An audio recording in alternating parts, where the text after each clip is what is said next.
Si vous êtes cadre, manager ou dirigeant et que vous êtes sur le point de négocier votre départ, cette vidéo est cruciale. Votre réflexe est peut-être de vous dire: il me faut un intermédiaire, un conseil, il connaît les rouages, il a l'habitude, il obtiendra bien plus que moi. Eh bien, c'est une pensée logique et surtout très rassurante.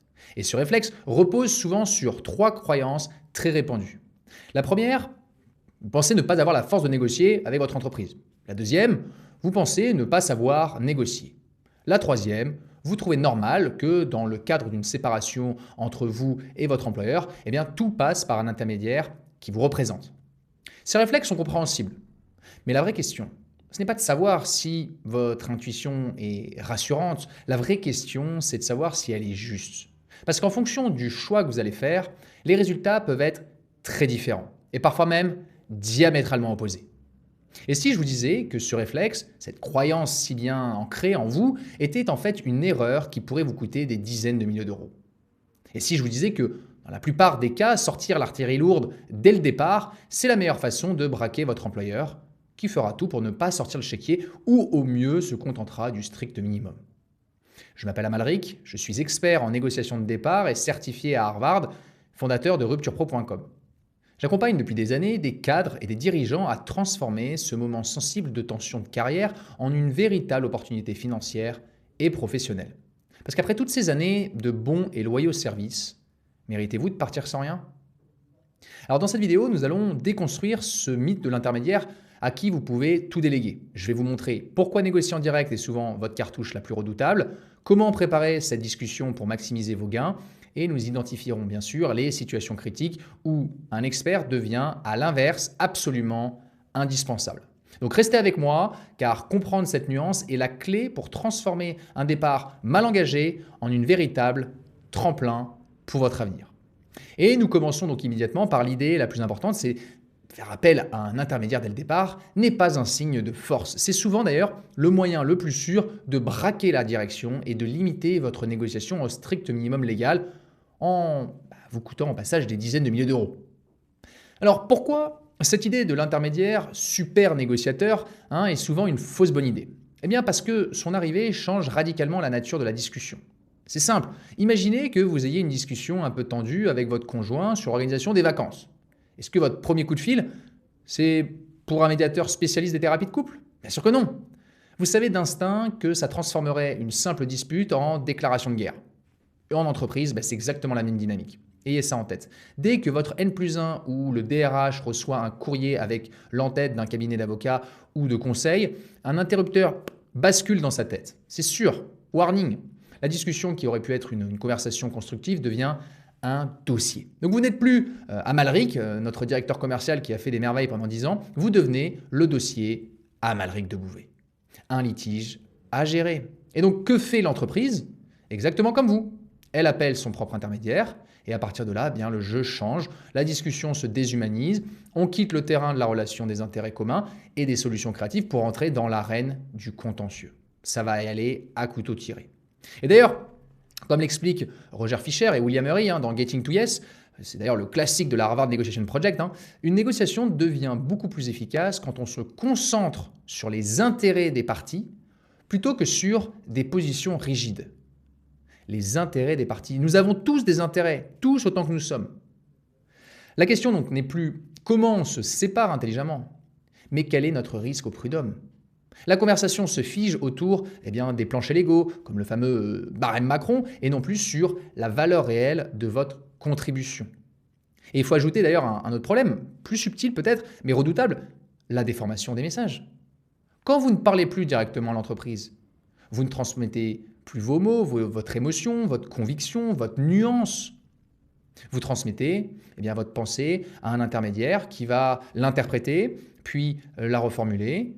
En face, elle sera reçue par un autre intermédiaire qui va lui aussi traduire, filtrer, réinterpréter avant de la transmettre au décideur. Résultat, votre message initial a très peu de chances d'arriver intact. C'est vraiment comme le téléphone arabe, rappelez-vous quand on était petit. Mais avec cette fois-ci des enjeux à plusieurs dizaines de milliers d'euros. Vous vouliez paraître ouvert au dialogue, mais ferme sur vos intérêts? Vous risquez d'apparaître pour quelqu'un d'agressif. Vous vouliez montrer peut-être que vous cherchiez une solution? Vous risquez d'être perçu comme procédurier. Vous vouliez envoyer un signal de maîtrise? Vous pouvez être vu comme quelqu'un qui menace déjà. Et parlons argent. Hein. Un intermédiaire se paye soit au forfait, soit à l'heure, avec souvent un bonus au résultat. Les forfaits pour une rupture conventionnelle peuvent aller de 600 à plus de 2000 euros. Les taux horaires, eux, oscillent généralement entre 150 à 500 euros hors taxe. Ça dépend où vous êtes, en province, à Paris. Ajoutez à ça un pourcentage de 7 à 15% hors taxe sur les gains obtenus. Voilà, cela pose la question. A-t-il intérêt à une résolution rapide ou à faire traîner les choses? Un cadre d'ailleurs me disait une fois, les intermédiaires, c'est comme les taxis, une fois que le compteur tourne, ils ne se soucient plus d'arriver rapidement à destination. Donc imaginons que vous décrochez 50 000 euros de plus que le minimum légal. Avec 10% d'honoraires de résultat, c'est déjà 5 000 euros qui s'envolent. Et si la négociation traîne, la facture horaire peut monter très haut, très vite. Mais la vraie perte n'est pas là. Le plus grand coût, c'est l'opportunité manquée. En transformant la négociation en duel d'intermédiaires, si je puis dire, qui se renvoient la balle, qui s'échangent des courriers, qui s'échangent des accusés de réception, qui ne se parlent presque jamais, vous perdez tous vos leviers non juridiques, qui sont pourtant les plus puissants. Alors justement, qu'est-ce qu'un levier? En négociation, un levier est le pouvoir dont dispose une partie d'une négociation pour influencer l'autre partie afin de se rapprocher de sa position de négociation. Puisqu'on est dans les définitions, l'influence, c'est amener votre interlocuteur à vouloir ce que vous voulez qu'il fasse. C'est différent de la manipulation qui est de faire faire à quelqu'un ce que vous voulez qu'il fasse. Là, on veut qu'il le fasse par lui-même, ça vient de lui. D'accord? Donc, pour vous donner une idée, voici 11 grands leviers de la négociation de départ. Donc, il y a la psychologie, la sociologie, la politique, l'organisationnel, la culture, ou culturelle, c'est-à-dire culture entreprise, l'interculturel aussi, tout ce qui est au niveau international, le juridique, le commercial, la déontologie, la partie éthique, le timing. Donc, le juridique, c'est un des 11 grands leviers. C'est comme si vous me disiez, malgré que je vais aller en haut de cette montagne, je dis ok, allons-y, il y a 11 chemins. Et tout le monde passe sur le même chemin. Le juridique. Il y en a 11 autres. Pourquoi? Pourquoi faire ça? Donc, oui, on va le voir, le juridique est important, mais comme je vous le dis, ce n'est qu'un levier parmi les 11 grands leviers que nous utilisons. Alors, sauf, bien sûr, situation grave, délit, harcèlement avéré, etc. Mais vraiment, quand vous arrivez avec un avocat en première ligne, le message implicite côté employeur est le suivant. En fait, ils se préparent au conflit et leur réponse sera en miroir. C'est certain, ils vont aussi verrouiller. Et la fenêtre de négociation, amiable, se referme. Donc, voilà, on le reverra un peu plus tard, mais le juridique, c'est un parachute. On le prépare, mais on ne saute pas avec dès le premier rendez-vous. Ça, c'est extrêmement important que vous l'ayez en tête. OK? Donc, pour revenir à mes leviers, ce qui est important, c'est votre connaissance de la politique interne, votre réseau, la réputation de l'entreprise, les projets en cours, les clients, toutes ces choses qu'un intermédiaire externe, qui n'a fait qu'un stage de 6 mois en entreprise dans toute sa carrière et qui ne négocie qu'à l'écrit, pour remettre les choses dans le contexte. Et d'ailleurs, en parlant de l'écrit, un fichier ou un mail qui sera envoyé à votre employeur sera exactement le même, presque à la virgule près, que vous soyez dans une boîte du CAC 40, que vous soyez dans une start-up, que vous soyez dans une TPE. Même formalisme. Donc, c'est important aussi de prendre soin de vous, de votre négociation, de votre carrière. OK? Donc, ces choses-là dont on parle, votre connaissance, votre réseau, la réputation, les clients, c'est des choses que cet intermédiaire ne peut pas connaître. Et ça, c'est extrêmement important de l'avoir en tête. C'est pas parce qu'on traite des sujets qu'on n'a jamais vécu qu'on sait exactement comment ça se passe. C'est la même chose imaginez, vous êtes en train de divorcer, ou il y a de l'eau dans le gaz dans votre mariage. Vous allez voir quelqu'un qui est spécialiste dans les divorces, mais qui n'a jamais divorcé. Bon, il sera peut-être spécialiste, il sait la pratique, comment ça se passe, mais il ne l'a jamais vécu, il ne sait pas ce que c'est que ressentir tout ça, que le vivre. Vous allez voir aussi peut-être un ami qui a peut-être divorcé. Il va vous expliquer, vu de sa fenêtre, donc c'est vraiment important de l'avoir en tête, c'est vraiment de la perception, c'est vu de sa fenêtre. Comment ça s'est passé pour lui, donc il va vous faire un retour d'expérience. Et vous pourriez aller voir une personne qui, en revanche, est spécialiste, est expert en la matière et en plus a déjà vécu ça. Donc, il va pouvoir bien plus facilement se mettre dans votre situation, dans vos chaussures. OK? Donc, pour revenir à mes leviers, tous ces leviers bien utilisés peuvent faire exploser votre indemnité bien au-delà de la simple menace d'un procès. Et c'est précisément pour cela que la négociation entre intermédiaires est souvent moins performante, parce qu'elle écrase l'humain, elle écrase la relation physique, le poids symbolique de votre présence, la mémoire des engagements passés, la loyauté, les non-dits, la gêne politique, je dirais aussi tout ce qui est partie réputationnelle en interne, mais aussi en externe. Tout ce qui fait souvent la vraie valeur d'une négociation disparaît. Pourquoi les gens veulent négocier? Parce que finalement, ils veulent de la reconnaissance par rapport au travail fourni, au temps passé, à ce que vous avez généré. Et ce n'est pas juste du financier. La partie pécuniaire est importante, mais il n'y a pas que ça. Et les résultats financiers reposent alors essentiellement sur des comparaisons juridiques quand vous partez sur le levier seulement juridique, sur le prisme juridique. Et à ce jeu-là, vous vous condamnez souvent à négocier autour d'un plancher et d'un plafond. Le plancher légal, le plafond Macron. Alors que votre situation pouvait justifier bien davantage. Alors vous allez me dire, oui, mais Amalric, on fait quoi? On y va seul? Tout seul? Alors la réponse est oui, la plupart du temps. Il faut négocier en direct. Mais attention, négocier en direct ne veut pas dire négocier seul. La négociation directe est plus dure parce qu'elle vous met en première ligne. Elle demande du sang-froid, elle demande de la préparation, de la tenue, mais elle est bien plus efficace sur presque tous les plans. D'abord, si on parle de votre image, l'image que vous véhiculez est beaucoup plus positive. Négocier en direct montre à l'entreprise que vous n'avez pas peur d'affronter la situation, que vous êtes capable de rationaliser la séparation, que vous êtes ouvert au dialogue, que vous cherchez d'abord une solution. Et surtout, que vous considérez encore qu'une issue amiable et positive. C'est un message vraiment extrêmement fort. Vous n'apparaissez pas comme quelqu'un qui panique. Vous n'apparaissez pas comme quelqu'un qui attaque. Vous apparaissez comme quelqu'un de solide, de lucide, de posé, capable d'aller au contact sans hystériser la relation, si je puis dire. Vous êtes solide sur les appuis, vous êtes crédible. Et cela compte énormément. Parce qu'une bonne négociation, ce n'est pas seulement un bon chiffre, c'est aussi la manière dont vous laissez votre image dans l'esprit de votre interlocuteur. Donc montrer que vous savez être ferme sans être rigide, dur sans être agressif, déterminé sans être fermé, laisse forcément une empreinte puissante et vous pourrez en tirer une vraie fierté. C'est exactement la même chose dans une relation amoureuse. Si vous sentez que vous ne pouvez pas continuer ensemble, peut-être mieux de se dire on se pose, on a les enfants, on a l'appartement, on a notre vie, le chien, tel compte, ok, on se sépare, on n'est plus alignés, séparons-nous, ok. Faisons en sorte de s'entendre sur le modus operandi général, sur ce qu'on se prépare à mettre en place, sur la suite, comment on va gérer les enfants, etc. Et ensuite, si besoin, à ce moment-là, il faudra officialiser tout ça. Et s'il le faut, passer sur la partie juridique pour que tout soit abordé. Donc, partie juridique pour finaliser le deal. Mais tout ce que vous avez fait en amont, de manière humaine, de manière raisonnée, de manière adulte, ça portera des fruits qui auront un impact sur vous, la personne qui est face à vous, puis puisqu'on parle d'enfants, sur les enfants, donc sur l'environnement.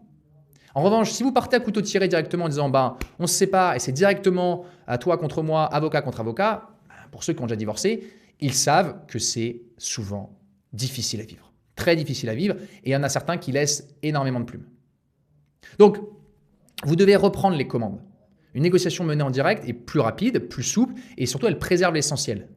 Une relation cordiale, ce qui est en or pour votre réputation et votre réseau. Parce que la vie suit son cours. Derrière, vous avez encore une carrière. Donc, il faut continuer à bosser et vous devez garder votre crédibilité. Vous devez préserver votre notoriété.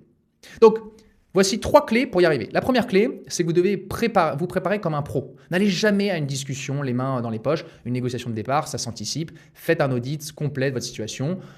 D'abord, le b.a.-ba d'ailleurs, contractuel. Votre ancienneté, le montant de votre indemnité légale ou conventionnelle. Ça c'est votre plancher, le minimum vital. Ensuite, vous pouvez lister ce que je peux appeler les munitions, les heures sup non payées, les objectifs irréalistes, la surcharge de travail prouvable, peut-être des promesses non tenues par email. Voilà. Le but n'est pas de menacer, le but n'est pas d'avoir une litanie de reproches non plus, ça ne sert à rien, mais c'est vraiment de montrer que si un accord n'est pas trouvé, un licenciement serait risqué pour eux.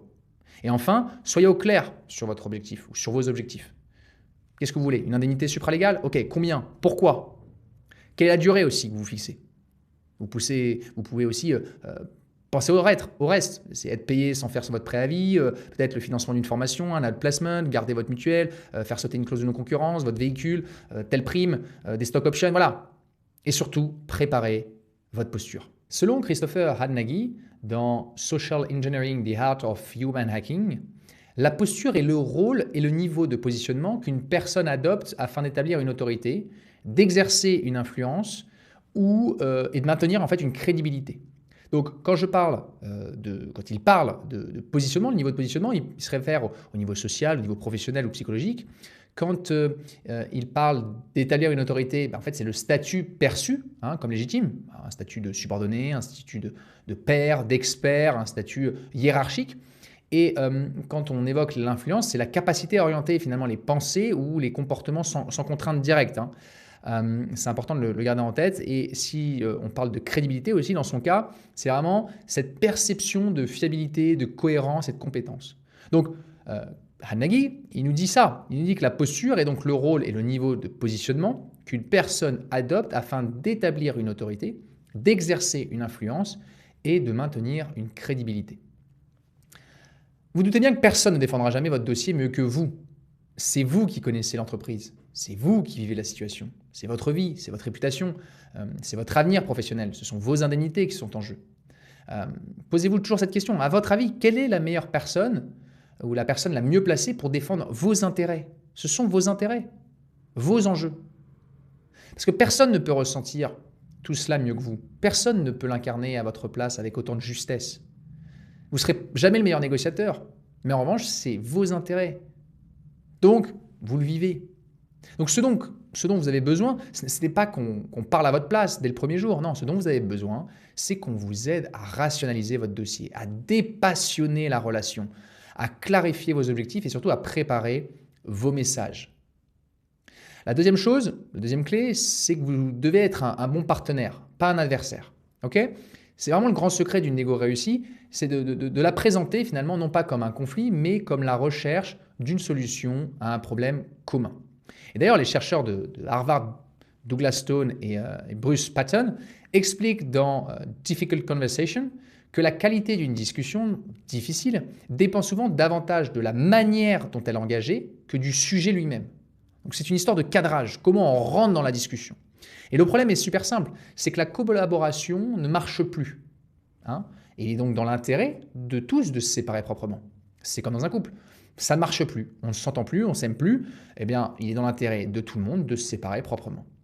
Donc, vous devriez demander un entretien informel avec le vrai décideur. Oubliez le fameux je veux une rupture conventionnelle » ou alors je veux qu'on s'arrête là, je veux qu'on trouve une solution pour qu'on parte gagnant-gagnant. Non, essayez plutôt « j'aimerais qu'on puisse échanger sur mon avenir dans l'entreprise. Je sens que la dynamique a changé et je pense qu'il ferait bon sens ou qu'il serait constructif pour tout le monde de réfléchir ensemble à une solution intelligente. » Cette approche change absolument tout.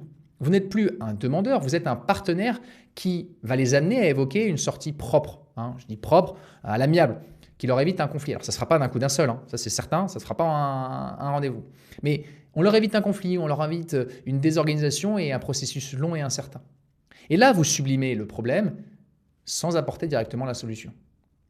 Et il y a un autre avantage immense d'ailleurs, c'est qu'en négociant en direct, vous gardez la maîtrise de vos échanges. Et comme le rappelle Chris Voss, c'est l'ancien négociateur du FBI qui a écrit le bouquin Never Split the Difference, ne coupez jamais la poire en deux, dans une négociation tendue, celui qui maîtrise le dialogue et le rythme de la conversation, de l'échange, détient souvent l'avantage stratégique. Donc, vous choisissez vos mots, vous choisissez votre ton, vous choisissez le moment où vous appuyez, vous choisissez le moment où vous temporisez. Vous voyez les réactions en face, vous captez les hésitations, les malaises, les ouvertures. Et si vous allez un peu trop loin, vous pouvez toujours revenir en arrière, nuancer, vous excuser, reformuler, reprendre le fil de la discussion. Le dialogue n'est pas rompu pour autant. Et c'est important de l'avoir en tête. Parce qu'en négociation directe, il y a une plasticité de la relation que les échanges entre intermédiaires détruisent presque toujours. Tant qu'il y a discussion, il peut y avoir négociation.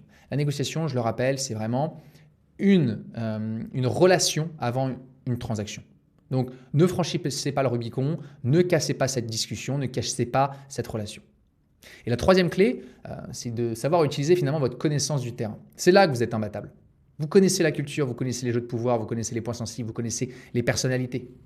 Et d'ailleurs, le sociologue Michel Crozier l'expliquait déjà dans L'acteur et le système. Dans une organisation, les décisions se prennent rarement uniquement sur des règles formelles.